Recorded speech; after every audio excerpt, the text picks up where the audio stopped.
Chapter 15.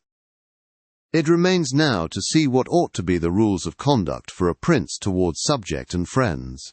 And as I know that many have written on this point, I expect I shall be considered presumptuous in mentioning it again, especially as in discussing it I shall depart from the methods of other people. But, it being my intention to write a thing which shall be useful to him who apprehends it, it appears to me more appropriate to follow up the real truth of the matter than the imagination of it. For many have pictured republics and principalities, which in fact have never been known or seen, because how one lives is so far distant from how one ought to live, that he who neglects what is done for what ought to be done, sooner affects his ruin than his preservation. For a man who wishes to act entirely up to his professions of virtue, soon meets with what destroys him among so much that is evil. Hence, it is necessary for a prince wishing to hold his own to know how to do wrong, and to make use of it or not according to necessity. Therefore, putting on one side imaginary things concerning a prince, and discussing those which are real, I say that all men, when they are spoken of, and chiefly princes for being more highly placed, are remarkable for some of those qualities which bring them either blame or praise. And thus it is that one is reputed liberal, another miserly, using a Tuscan term, because an avaricious person in our language is still he who desires to possess by robbery, whilst we call one miserly who deprives himself too much of the use of his own. One is reputed generous, one rapacious, one cruel, one compassionate, one faithless, another faithful, one effeminate and cowardly, another bold and brave, one affable, another haughty, one lascivious, another chaste, one sincere, another cunning, one hard, another easy, one grave, another frivolous, one religious, another unbelieving, and the like. And I know that every one will confess that it would be most praiseworthy in a prince to exhibit all the above qualities that are considered good. But because they can neither be entirely possessed nor observed, for human conditions do not permit it, it is necessary for him to be sufficiently prudent that he may know how to avoid the reproach of those vices which would lose him his state, and also to keep himself, if it be possible, from those which would not lose him it. But this not being possible, he may with less hesitation abandon himself to them. And again, he need not make himself uneasy at incurring a reproach for those vices without which the state can only be saved with difficulty. For if everything is considered carefully, it will be found that something which looks like virtue, if followed, would be his ruin, whilst something else which looks like vice, yet followed, brings him security and prosperity. Chapter 16. Commencing then with the first of the above-named characteristics, I say that it would be well to be reputed liberal. Nevertheless, liberality exercised in a way that does not bring you the reputation for it injures you. For if one exercises it honestly, and as it should be exercised, it may not become known, and you will not avoid the reproach of its opposite. Therefore, anyone wishing to maintain among men the name of liberal is obliged to avoid no attribute of magnificence, so that a prince thus inclined will consume in such acts all his property, and will be compelled in the end, if he wish to maintain the name of liberal, to unduly weigh down his people, and tax them, and do everything he can to get money. This will soon make him odious to his subjects, and becoming poor he will be little valued by anyone. Thus, with his liberality, having offended many and rewarded few, he is affected by the very first trouble, and imperilled by whatever may be the first danger. Recognizing this himself, and wishing to draw back from it, he runs at once into the reproach of being miserly. Therefore a prince, not being able to exercise this virtue of liberality in such a way that it is recognized, except to his cost, if he is wise, he ought not to fear the reputation of being mean, for in time he will come to be more considered than if liberal, seeing that with his economy his revenues are enough that he can defend himself against all attacks, and is able to engage in enterprises without burdening his people. Thus it comes to pass that he exercises liberality towards all, from whom he does not take, who are numberless, and meanness towards those to whom he does not give, who are few. We have not seen great things done in our time except by those who have been considered mean. The rest have failed. Pope Julius II was assisted in reaching the papacy by a reputation for liberality, yet he did not strive afterwards to keep it up, when he made war on the King of France. And he made many wars without imposing any extraordinary tax on his subjects, for he supplied his additional expenses out of his long thriftiness. The present King of Spain would not have undertaken or conquered in so many enterprises, if he had been reputed liberal. A prince therefore, provided that he has not to rob his subjects, that he can defend himself, that he does not become poor and abject, that he is not forced to become rapacious, ought to hold of little account a reputation for being mean, for it is one of those vices which will enable him to govern. And if any one should say, Caesar obtained empire by liberality, and many others have reached the highest positions by having been liberal, and by being considered so, I answer, either you are a prince in fact, or in a way to become one. In the first case, this liberality is dangerous. In the second, it is very necessary to be considered liberal. And Caesar was one of those who wished to become preeminent in Rome. But if he had survived after becoming so, and had not moderated his expenses, he would have destroyed his government. And if anyone should reply, many have been princes, and have done great things with armies, who have been considered very liberal, I reply, either a prince spends that which is his own, or his subjects, or else that of others. In the first case he ought to be sparing, in the second he ought not to neglect any opportunity for liberality. And to the prince who goes forth with his army, supporting it by pillage, sack, and extortion, handling that which belongs to others, this liberality is necessary, otherwise he would not be followed by soldiers. And of that which is neither yours nor your subjects, you can be a ready giver, as were Cyrus, Caesar, and Alexander, because it does not take away your reputation if you squander that of others, but adds to it. It is only squandering your own that injures you. And there is nothing wastes so rapidly as liberality, for even whilst you exercise it you lose the power to do so, and so become either poor or despised, or else, in avoiding poverty, rapacious and hated. And a prince should guard himself, above all things, against being despised and hated, and liberality leads you to both. Therefore it is wiser to have a reputation for meanness, which brings reproach without hatred, than to be compelled through seeking a reputation for liberality, to incur a name for rapacity, which begets reproach with hatred. Chapter 17. Coming now to the other qualities mentioned above, I say that every prince ought to desire to be considered clement, and not cruel. Nevertheless, he ought to take care not to misuse this clemency. Cesare Borgia was considered cruel, notwithstanding, his cruelty reconciled the Romagna, unified it, and restored it to peace and loyalty. And if this be rightly considered, he will be seen to have been much more merciful than the Florentine people, who, to avoid a reputation for cruelty, permitted Pistoia to be destroyed.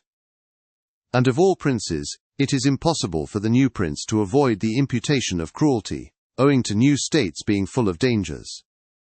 Hence Virgil, through the mouth of Dido, excuses the inhumanity of her reign owing to its being new, saying, Res dura et regni novitas Metalia cogunt moliri, et late fines custode tueri. Nevertheless he ought to be slow to believe and to act, nor should he himself show fear, but proceed in a temperate manner with prudence and humanity. So that too much confidence may not make him incautious, and too much distrust render him intolerable. Christopher Pitt. Upon this a question arises, whether it be better to be loved than feared, or feared than loved. It may be answered that one should wish to be both, but, because it is difficult to unite them in one person, it is much safer to be feared than loved, when, of the two, either must be dispensed with. Because this is to be asserted in general of men, that they are ungrateful, fickle, false, cowardly, covetous, and as long as you succeed they are yours entirely, they will offer you their blood, property, life and children, as is said above, when the need is far distant. But when it approaches, they turn against you, and that prince who, relying entirely on their promises, has neglected other precautions, is ruined because friendships that are obtained by payments, and not by greatness or nobility of mind, may indeed be earned, but they are not secured, and in time of need cannot be relied upon. And men have less scruple in offending one who is beloved than one who is feared, for love is preserved by the link of obligation which, owing to the baseness of men, is broken at every opportunity for their advantage.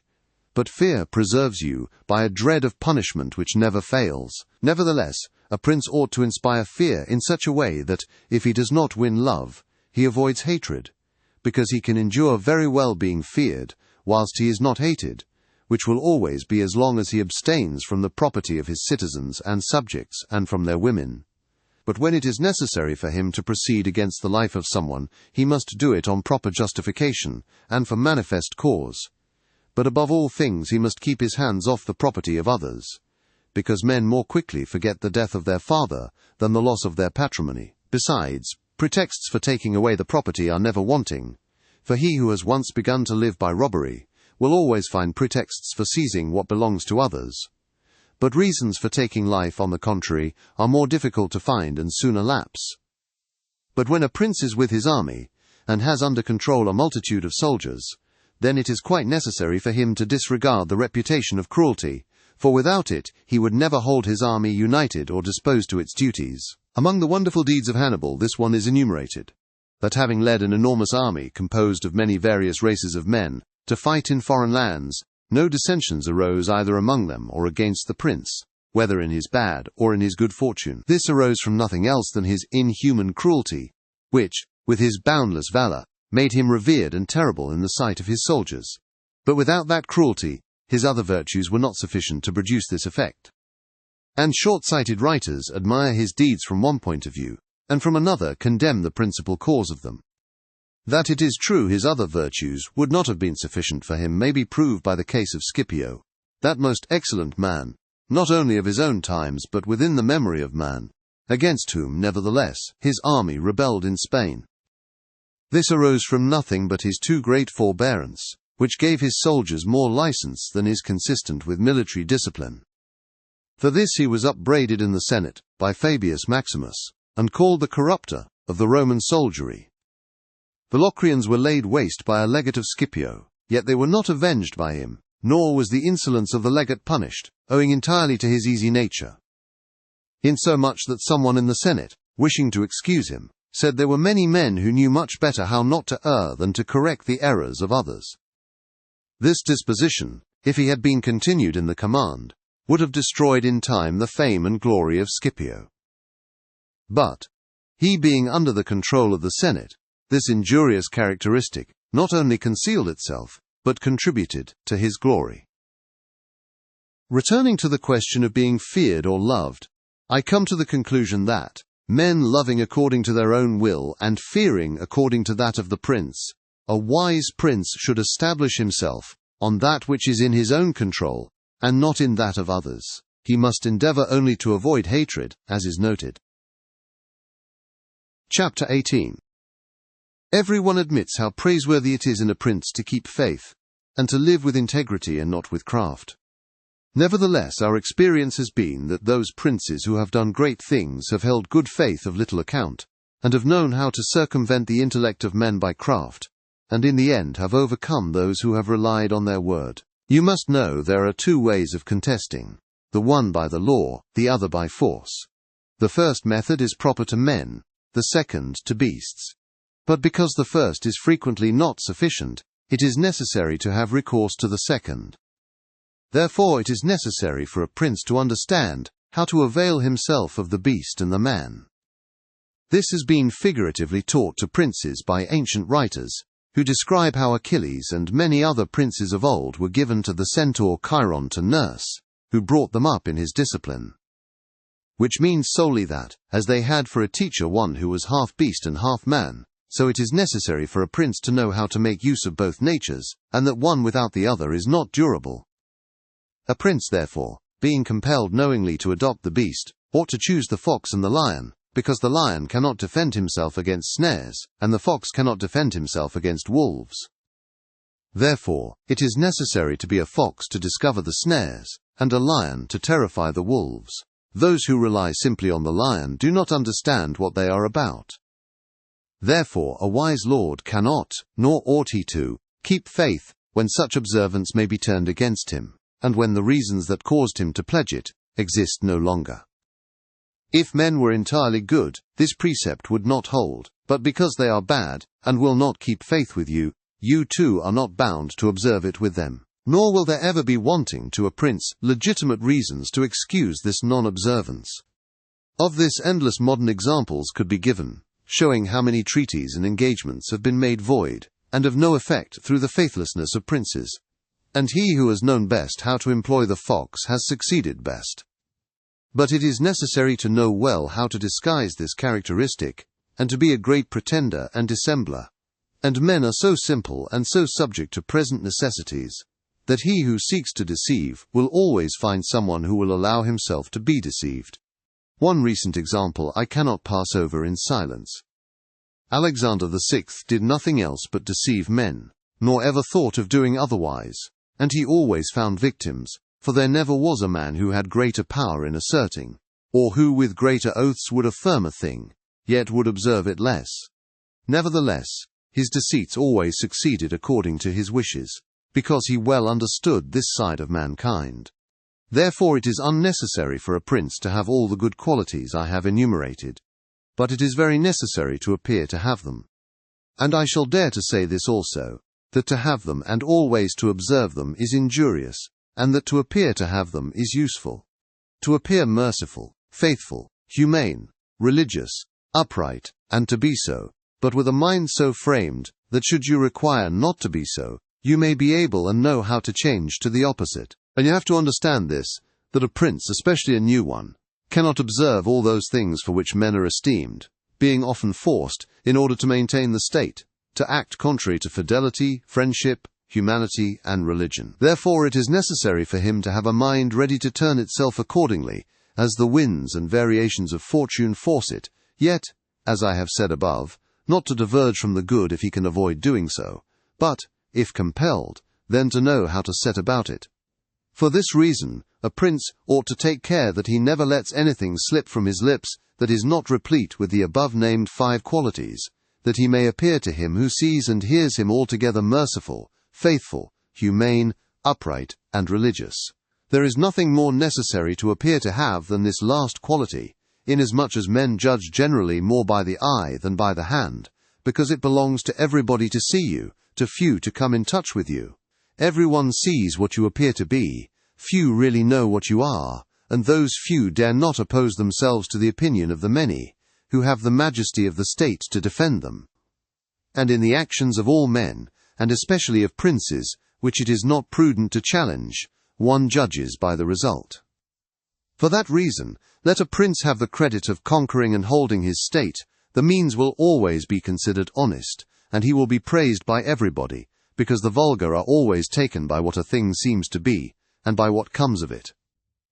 And in the world there are only the vulgar, for the few find a place there only when the many have no ground to rest on. One prince of the present time, whom it is not well to name, never preaches anything else but peace and good faith, and to both he is most hostile, and either, if he had kept it, would have deprived him of reputation and kingdom many a time. Chapter 19. Now, concerning the characteristics of which mention is made above, I have spoken of the more important ones. The others I wish to discuss briefly under this generality, that the prince must consider, as has been in part said before, how to avoid those things which will make him hated or contemptible, and as often as he shall have succeeded he will have fulfilled his part, and he need not fear any danger in other reproaches. It makes him hated above all things, as I have said, to be rapacious, and to be a violator of the property and women of his subjects, from both of which he must abstain. And when neither their property nor their honour is touched, the majority of men live content, and he has only to contend with the ambition of a few, whom he can curb with ease in many ways. It makes him contemptible to be considered fickle, frivolous, effeminate, mean-spirited, irresolute, from all of which a prince should guard himself as from a rock, and he should endeavour to show in his actions greatness, courage, gravity, and fortitude. And in his private dealings with his subjects let him show that his judgments are irrevocable, and maintain himself in such reputation that no one can hope either to deceive him or to get round him. That prince is highly esteemed who conveys this impression of himself, and he who is highly esteemed is not easily conspired against, for, provided it is well known that he is an excellent man, and revered by his people, he can only be attacked with difficulty. For this reason a prince ought to have 2 fears, one from within, on account of his subjects, the other from without, on account of external powers. From the latter he is defended by being well armed and having good allies, and if he is well armed he will have good friends, and affairs will always remain quiet within when they are quiet without, unless they should have been already disturbed by conspiracy, and even should affairs outside be disturbed, if he has carried out his preparations, and has lived, as I have said, as long as he does not despair, he will resist every attack, as I said Nabis the Spartan did. But concerning his subjects, when affairs outside are disturbed, he has only to fear that they will conspire secretly, from which a prince can easily secure himself by avoiding being hated and despised, and by keeping the people satisfied with him, which it is most necessary for him to accomplish. As I said above at length. And one of the most efficacious remedies that a prince can have against conspiracies is not to be hated and despised by the people, for he who conspires against a prince always expects to please them by his removal. But when the conspirator can only look forward to offending them, he will not have the courage to take such a course, for the difficulties that confront a conspirator are infinite. And as experience shows, many have been the conspiracies, but few have been successful. Because he who conspires cannot act alone, nor can he take a companion except from those whom he believes to be malcontents. And as soon as you have opened your mind to a malcontent, you have given him the material with which to content himself, for by denouncing you he can look for every advantage. So that, seeing the gain from this course to be assured, and seeing the other to be doubtful and full of dangers, he must be a very rare friend, or a thoroughly obstinate enemy of the prince, to keep faith with you. And, to reduce the matter into a small compass, I say that on the side of the conspirator there is nothing but fear, jealousy, prospect of punishment to terrify him. But on the side of the prince there is the majesty of the principality, the laws, the protection of friends, and the state to defend him, so that, adding to all these things the popular goodwill, it is impossible that anyone should be so rash as to conspire. For whereas in general the conspirator has to fear before the execution of his plot, in this case, he has also to fear the sequel to the crime, because on account of it, he has the people for an enemy, and thus cannot hope for any escape. Endless examples could be given on this subject, but I will be content with one, brought to pass within the memory of our fathers. Messer Annibale Bentivogli, who was prince in Bologna, grandfather of the present Annibale, having been murdered by the Caneschi, who had conspired against him, not one of his family survived but Messer Giovanni, who was in childhood. Immediately after his assassination, the people rose and murdered all the Caneschi. This sprung from the popular goodwill which the house of Bentivogli enjoyed in those days in Bologna, which was so great that although none remained there after the death of Annibale who was able to rule the state, the Bolognese having information that there was one of the Bentivogli family in Florence, who up to that time had been considered the son of a blacksmith, sent to Florence for him and gave him the government of their city, and it was ruled by him until Messer Giovanni came in due course to the government. For this reason I consider that a prince ought to reckon conspiracies of little account, when his people hold him in esteem, but when it is hostile to him, and bears hatred towards him, he ought to fear everything and everybody.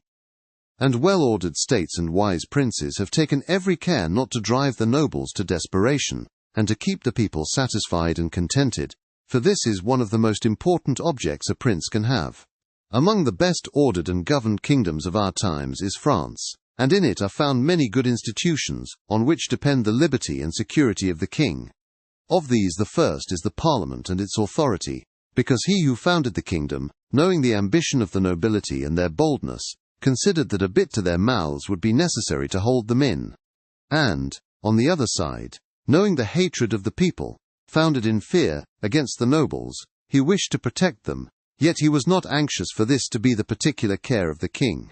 Therefore, to take away the reproach which he would be liable to from the nobles for favoring the people, and from the people for favoring the nobles, he set up an arbiter, who should be one who could beat down the great and favor the lesser without reproach to the king. Neither could you have a better or a more prudent arrangement, or a greater source of security to the king and kingdom. From this one can draw another important conclusion, that princes ought to leave affairs of reproach to the management of others, and keep those of grace in their own hands. And further, I consider that a prince ought to cherish the nobles, but not so as to make himself hated by the people. It may appear perhaps to some who have examined the lives and deaths of the Roman emperors, that many of them would be an example contrary to my opinion, seeing that some of them lived nobly and showed great qualities of soul.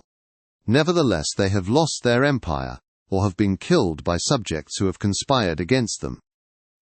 Wishing, therefore, to answer these objections, I will recall the characters of some of the emperors, and will show that the causes of their ruin were not different to those alleged by me. At the same time, I will only submit for consideration those things that are noteworthy to him who studies the affairs of those times. It seems to me sufficient to take all those emperors who succeeded to the empire from Marcus the philosopher down to Maximinus. They were Marcus, and his son Commodus, Pertinax, Julian, Severus, and his son Antoninus Caracalla, Macrinus, Heliogabalus, Alexander, and Maximinus. There is first to note that whereas in other principalities, the ambition of the nobles and the insolence of the people only have to be contended with, the Roman emperors had a third difficulty in having to put up with the cruelty and avarice of their soldiers. A matter so beset with difficulties that it was the ruin of many, for it was a hard thing to give satisfaction both to soldiers and people.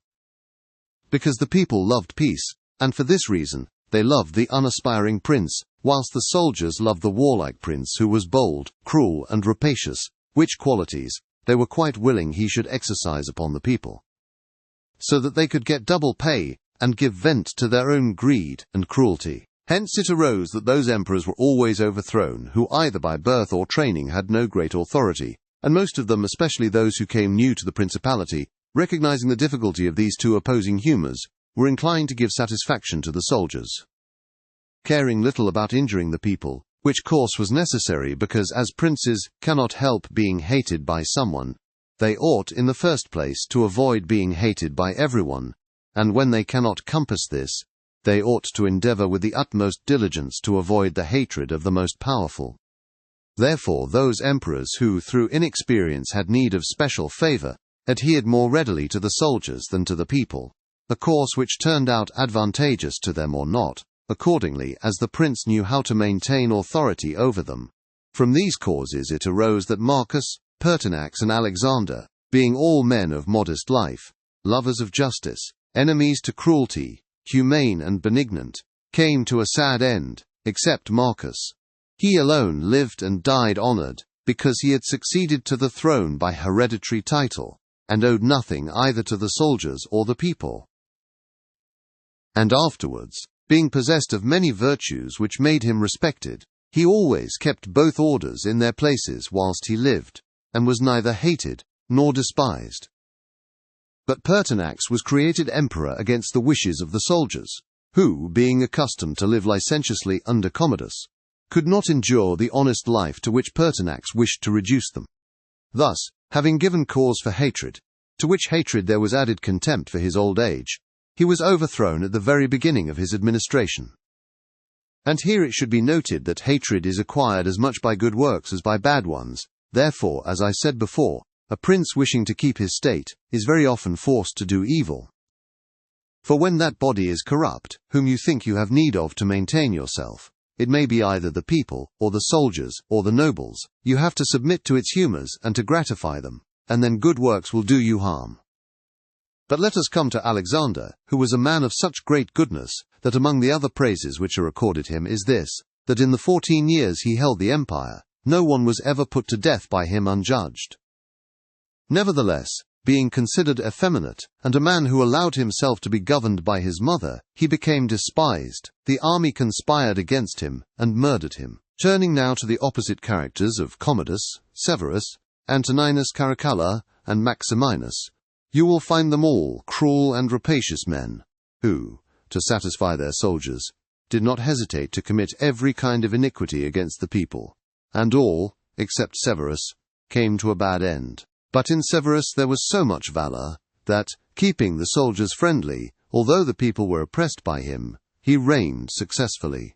For his valour made him so much admired in the sight of the soldiers and people, that the latter were kept in a way astonished and awed, and the former respectful and satisfied. And because the actions of this man as a new prince were great, I wish to show briefly that he knew well how to counterfeit the fox and the lion, which natures, as I said above, it is necessary for a prince to imitate. Knowing the sloth of the Emperor Julian, he persuaded the army in Sclavonia, of which he was captain, that it would be right to go to Rome and avenge the death of Pertinax, who had been killed by the Praetorian soldiers. And under this pretext, without appearing to aspire to the throne, he moved the army on Rome and reached Italy before it was known that he had started. On his arrival at Rome, the Senate, through fear, elected him emperor and killed Julian. After this there remained for Severus, who wished to make himself master of the whole empire, two difficulties, one in Asia, where Niger, head of the Asiatic army, had caused himself to be proclaimed emperor, the other in the west where Albinus was, who also aspired to the throne. And as he considered it dangerous to declare himself hostile to both, he decided to attack Niger and to deceive Albinus. To the latter he wrote that, being elected emperor by the Senate, he was willing to share that dignity with him, and sent him the title of Caesar, and, moreover, that the Senate had made Albinus his colleague, which things were accepted by Albinus as true. But after Severus had conquered and killed Niger and settled oriental affairs, he returned to Rome and complained to the Senate that Albinus, little recognizing the benefits that he had received from him, had by treachery sought to murder him, and for this ingratitude he was compelled to punish him. Afterwards he sought him out in France, and took from him his government and life. He who will therefore carefully examine the actions of this man, will find him a most valiant lion, and a most cunning fox. He will find him feared and respected by everyone, and not hated by the army. And it need not be wondered at that he, a new man, was able to hold the empire so well, because his supreme renown always protected him from that hatred which the people might have conceived against him for his violence. But his son Antoninus was a most eminent man, and had very excellent qualities, which made him admirable in the sight of the people and acceptable to the soldiers, for he was a warlike man, most enduring of fatigue, a despiser of all delicate food and other luxuries, which caused him to be beloved by the armies.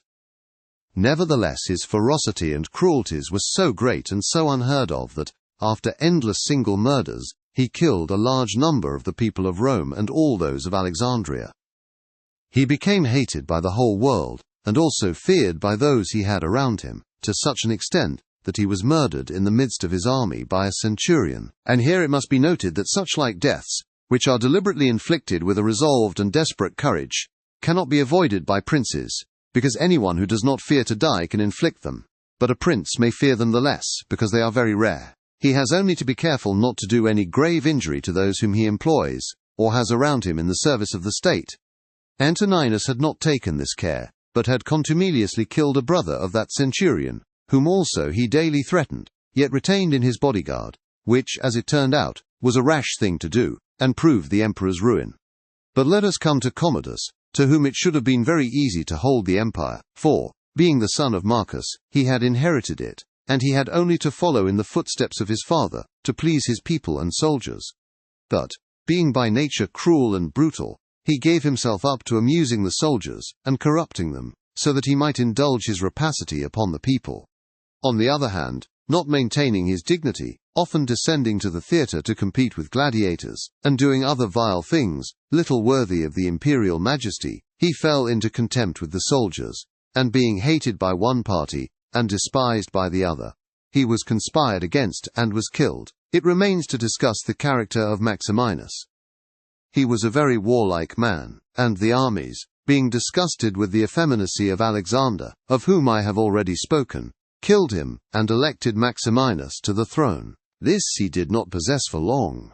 For two things made him hated and despised. The one, his having kept sheep in Thrace, which brought him into contempt, it being well known to all and considered a great indignity by everyone. And the other, his having at the accession to his dominions deferred going to Rome, and taking possession of the imperial seat. He had also gained a reputation for the utmost ferocity, by having, through his prefects in Rome and elsewhere in the empire, practiced many cruelties, so that the whole world was moved to anger at the meanness of his birth, and to fear at his barbarity. First Africa rebelled, then the Senate, with all the people of Rome, and all Italy, conspired against him, to which may be added his own army. This latter, besieging Aquileia, and meeting with difficulties in taking it, were disgusted with his cruelties, and fearing him less when they found so many against him, murdered him. I do not wish to discuss Heliogabalus, Macrinus, or Julian, who, being thoroughly contemptible, were quickly wiped out. But I will bring this discourse to a conclusion by saying that princes in our times have this difficulty of giving inordinate satisfaction to their soldiers in a far less degree, because, notwithstanding, one has to give them some indulgence, that is soon done. None of these princes have armies that are veterans in the governance and administration of provinces, as were the armies of the Roman Empire.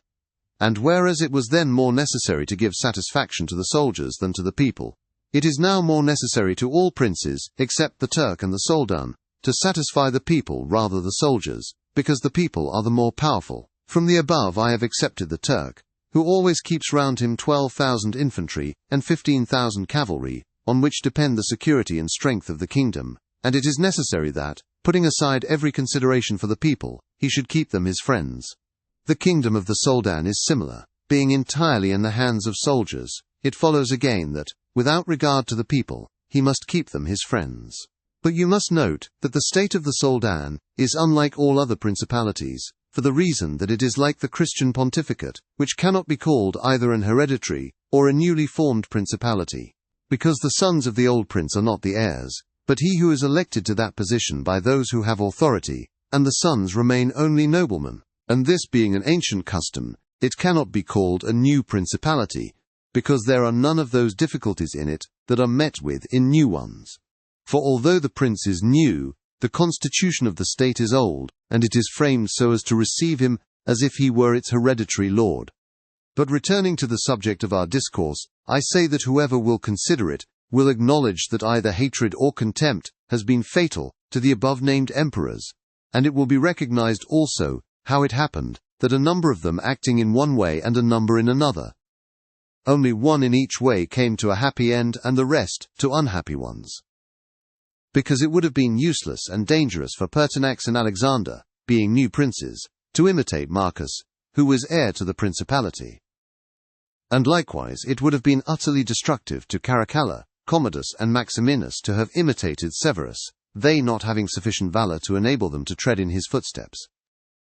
Therefore a prince new to the principality cannot imitate the actions of Marcus, nor again is it necessary to follow those of Severus, but he ought to take from Severus those parts which are necessary to found his state, and from Marcus those which are proper and glorious, to keep a state that may already be stable and firm. Chapter 20. 1. Some princes, so as to hold securely the state, have disarmed their subjects. Others have kept their subject towns distracted by factions. Others have fostered enmities against themselves. Others have laid themselves out to gain over those whom they distrusted in the beginning of their governments. Some have built fortresses, some have overthrown and destroyed them.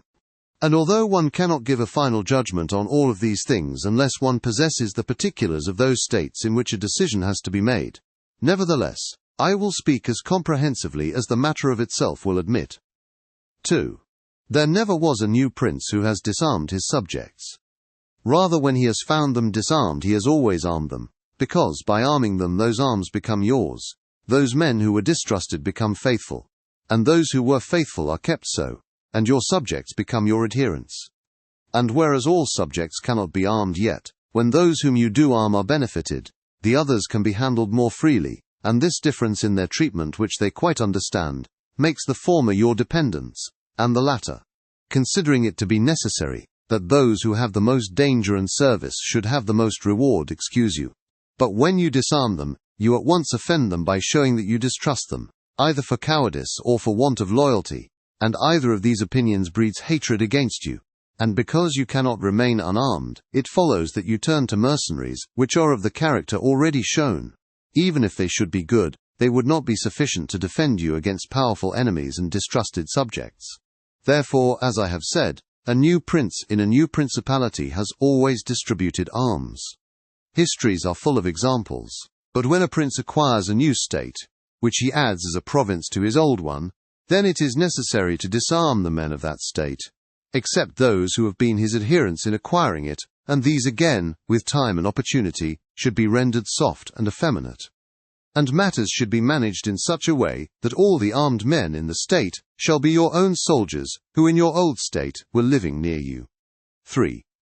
Our forefathers, and those who were reckoned wise, were accustomed to say that it was necessary to hold Pistoia by factions, and Pisa by fortresses, and with this idea they fostered quarrels in some of their tributary towns, so as to keep possession of them the more easily. This may have been well enough in those times when Italy was in a way balanced, but I do not believe that it can be accepted as a precept for today, because I do not believe that factions can ever be of use. Rather, it is certain that when the enemy comes upon you in divided cities, you are quickly lost, because the weakest party will always assist the outside forces, and the other will not be able to resist. The Venetians, moved, as I believe, by the above reasons, fostered the Guelph and Ghibelline factions in their tributary cities. And although they never allowed them to come to bloodshed, yet they nursed these disputes amongst them, so that the citizens, distracted by their differences, should not unite against them. Which, as we saw, did not afterwards turn out as expected, because, after the rout at Vaila, one party at once took courage and seized the state. Such methods argue, therefore, weakness in the prince, because these factions will never be permitted in a vigorous principality. Such methods for enabling one the more easily to manage subjects are only useful in times of peace. But if war comes, this policy proves fallacious.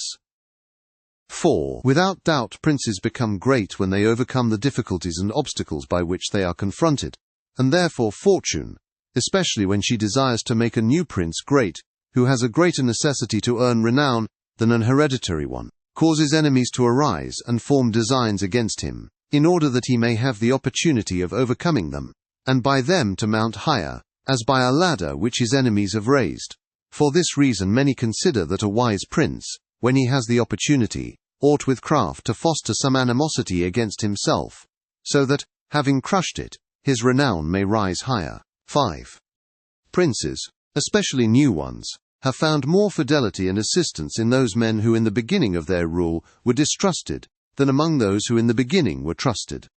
Pandolfo Petrucci, Prince of Siena, ruled his state more by those who had been distrusted than by others. But on this question one cannot speak generally, for it varies so much with the individual. I will only say this, that those men who at the commencement of a princedom have been hostile, if they are of a description to need assistance to support themselves, can always be gained over with the greatest ease, and they will be tightly held to serve the prince with fidelity, inasmuch as they know it to be very necessary for them to cancel by deeds the bad impression which he had formed of them.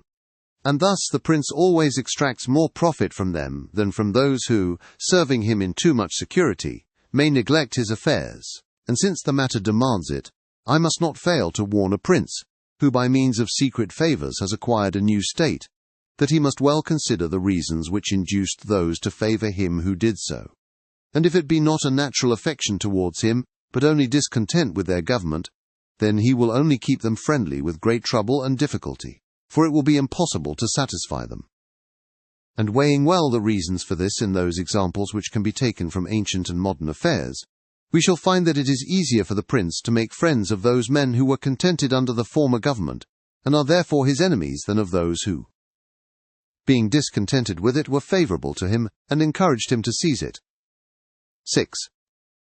It has been a custom with princes, in order to hold their states more securely, to build fortresses that may serve as a bridle and bit to those who might design to work against them, and as a place of refuge from a first attack. I praise this system because it has been made use of formerly. Notwithstanding that, Messer Niccolo Vitelli, in our times, has been seen to demolish 2 fortresses in Città di Castello, so that he might keep that state. Guido Ubaldo, Duke of Urbino, on returning to his dominion, whence he had been driven by Cesare Borgia, razed to the foundations all the fortresses in that province, and considered that without them it would be more difficult to lose it. The Bentivoglio, returning to Bologna, came to a similar decision. Fortresses, therefore, are useful or not according to circumstances. If they do you good in one way, they injure you in another. And this question can be reasoned thus. The prince who has more to fear from the people than from foreigners ought to build fortresses, but he who has more to fear from foreigners than from the people ought to leave them alone. The castle of Milan, built by Francesco Sforza, has made, and will make, more trouble for the house of Sforza than any other disorder in the state. For this reason, the best possible fortress is not to be hated by the people, because, although you may hold the fortresses, yet they will not save you if the people hate you. For there will never be wanting foreigners to assist a people who have taken arms against you. It has not been seen in our times that such fortresses have been of use to any prince, unless to the Countess of Forli, when the Count Girolamo, her consort, was killed, for by that means she was able to withstand the popular attack and wait for assistance from Milan, and thus recover her state. And the posture of affairs was such at that time that the foreigners could not assist the people. But fortresses were of little value to her afterwards, when Cesare Borgia attacked her, and when the people, her enemy, were allied with foreigners. Therefore it would have been safer for her, both then and before, not to have been hated by the people, than to have had the fortresses. All these things considered, then, I shall praise him who builds fortresses, as well as him who does not, and I shall blame whoever, trusting in them, cares little about being hated by the people. Sylvester, 1898. Chapter 21. Nothing makes a prince so much esteemed as great enterprises and setting a fine example. We have in our time Ferdinand of Aragon, the present King of Spain. He can almost be called a new prince, because he has risen by fame and glory, from being an insignificant king to be the foremost king in Christendom. And if you will consider his deeds, you will find them all great, and some of them extraordinary.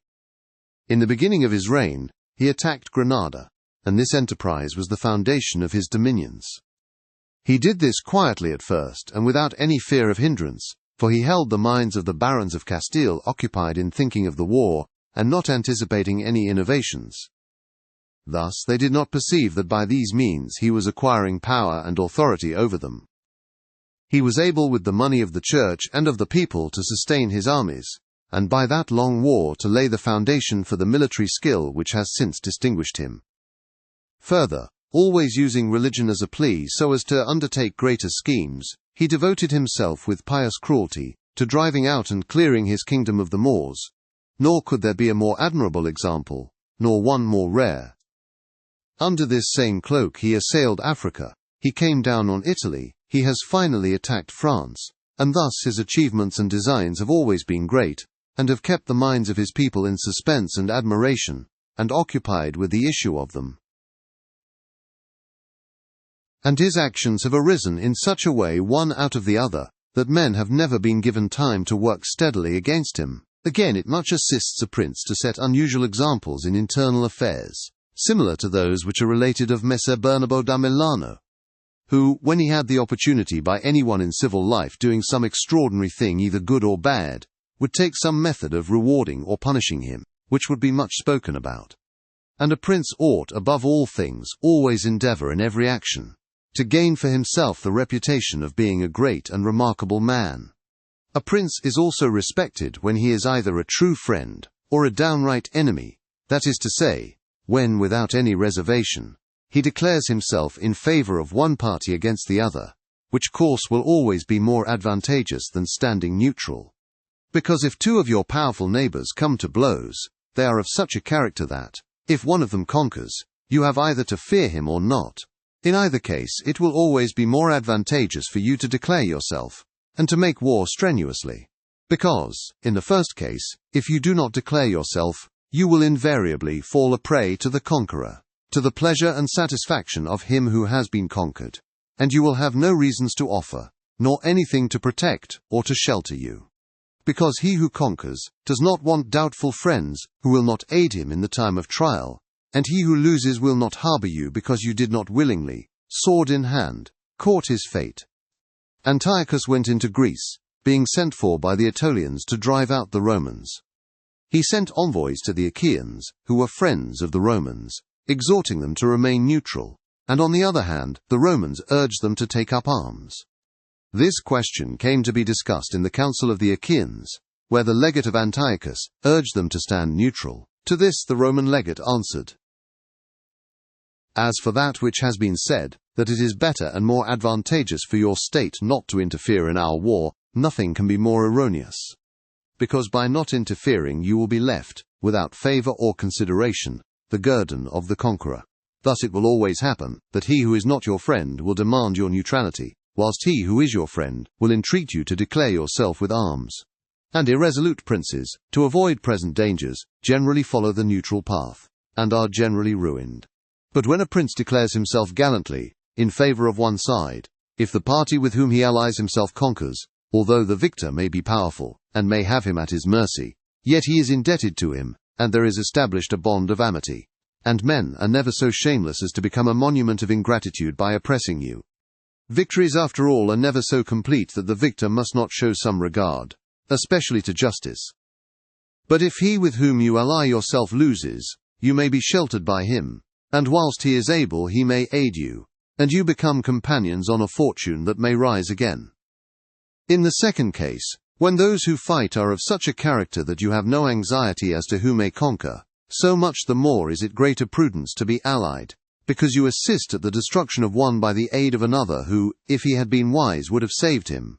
And conquering, as it is impossible that he should not do with your assistance, he remains at your discretion. And here it is to be noted that a prince ought to take care never to make an alliance with one more powerful than himself for the purposes of attacking others, unless necessity compels him, as is said above, because if he conquers, you are at his discretion, and princes ought to avoid as much as possible being at the discretion of anyone. The Venetians joined with France against the Duke of Milan, and this alliance, which caused their ruin, could have been avoided. But when it cannot be avoided, as happened to the Florentines when the Pope and Spain sent armies to attack Lombardy, then in such a case, for the above reasons, the prince ought to favour one of the parties. Never let any government imagine that it can choose perfectly safe courses. Rather let it expect to have to take very doubtful ones, because it is found in ordinary affairs that one never seeks to avoid one trouble without running into another. But prudence consists in knowing how to distinguish the character of troubles, and for choice to take the lesser evil. A prince ought also to show himself a patron of ability, and to honour the proficient in every art. At the same time, he should encourage his citizens to practice their callings peaceably, both in commerce and agriculture, and in every other following, so that the one should not be deterred from improving his possessions for fear lest they be taken away from him, or another from opening up trade for fear of taxes.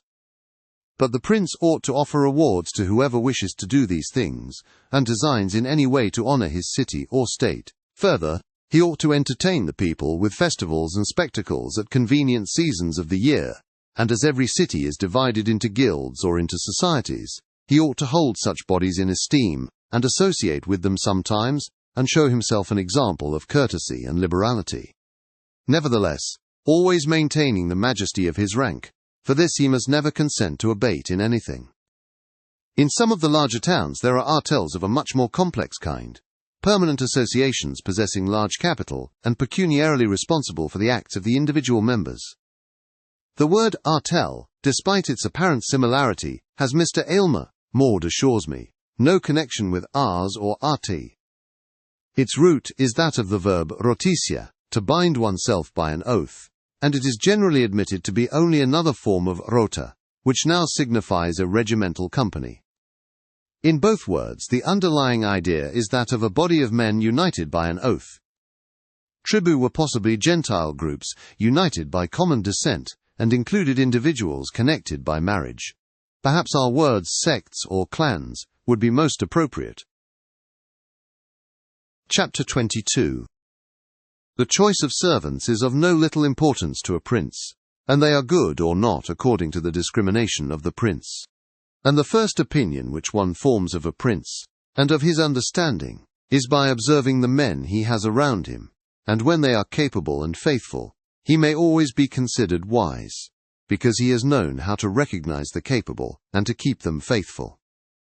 But when they are otherwise, one cannot form a good opinion of him, for the prime error which he made was in choosing them. There were none who knew Messer Antonio da Vinafro as the servant of Pandolfo Petrucci, Prince of Siena, who would not consider Pandolfo to be a very clever man in having Vinafro for his servant. Because there are three classes of intellects, one which comprehends by itself, another which appreciates what others comprehended, and a third which neither comprehends by itself, nor by the showing of others. The first is the most excellent, the second is good, the third is useless. Therefore it follows necessarily that if Pandolfo was not in the first rank, he was in the second, for whenever one has judgment to know good and bad when it is said and done, although he himself may not have the initiative, yet he can recognize the good and the bad in his servant, and the one he can praise and the other correct. Thus the servant cannot hope to deceive him, and is kept honest. But to enable a prince to form an opinion of his servant, there is one test which never fails when you see the servant thinking more of his own interest than of yours, and seeking inwardly his own profit in everything. Such a man will never make a good servant, nor will you ever be able to trust him. Because he who has the state of another in his hands ought never to think of himself, but always of his prince, and never pay any attention to matters in which the prince is not concerned. On the other hand, to keep his servant honest, the prince ought to study him, honoring him, enriching him, doing him kindnesses, sharing with him the honors and cares. And at the same time let him see that he cannot stand alone, so that many honors may not make him desire more, many riches make him wish for more, and that many cares may make him dread chances. When therefore servants and princes towards servants are thus disposed, they can trust each other, but when it is otherwise, the end will always be disastrous for either one or the other. Chapter 23. I do not wish to leave out an important branch of this subject, for it is a danger from which princes are with difficulty preserved, unless they are very careful and discriminating. It is that of flatterers, of whom courts are full, because men are so self-complacent in their own affairs, and in a way so deceived in them, that they are preserved with difficulty from this pest, and if they wish to defend themselves, they run the danger of falling into contempt. Because there is no other way of guarding oneself from flatterers, except letting men understand that to tell you the truth does not offend you. But when every one may tell you the truth, respect for you abates. Therefore a wise prince ought to hold a third course by choosing the wise men in his state, and giving to them only the liberty of speaking the truth to him, and then only of those things of which he inquires, and of none others. But he ought to question them upon everything, and listen to their opinions, and afterwards form his own conclusions. With these counselors, separately and collectively, he ought to carry himself in such a way that each of them should know that, the more freely he shall speak, the more he shall be preferred. Outside of these, he should listen to no one, pursue the thing resolved on, and be steadfast in his resolutions. He who does otherwise is either overthrown by flatterers, or is so often changed by varying opinions that he falls into contempt. I wish on this subject to adduce a modern example. Fra Luca, the man of affairs to Maximilian, the present emperor, speaking of his majesty, said, "He consulted with no one, yet never got his own way in anything." This arose because of his following a practice the opposite to the above, for the emperor is a secretive man. He does not communicate his designs to anyone, nor does he receive opinions on them. But as in carrying them into effect they become revealed and known, they are at once obstructed by those men whom he has around him, and he, being pliant, is diverted from them.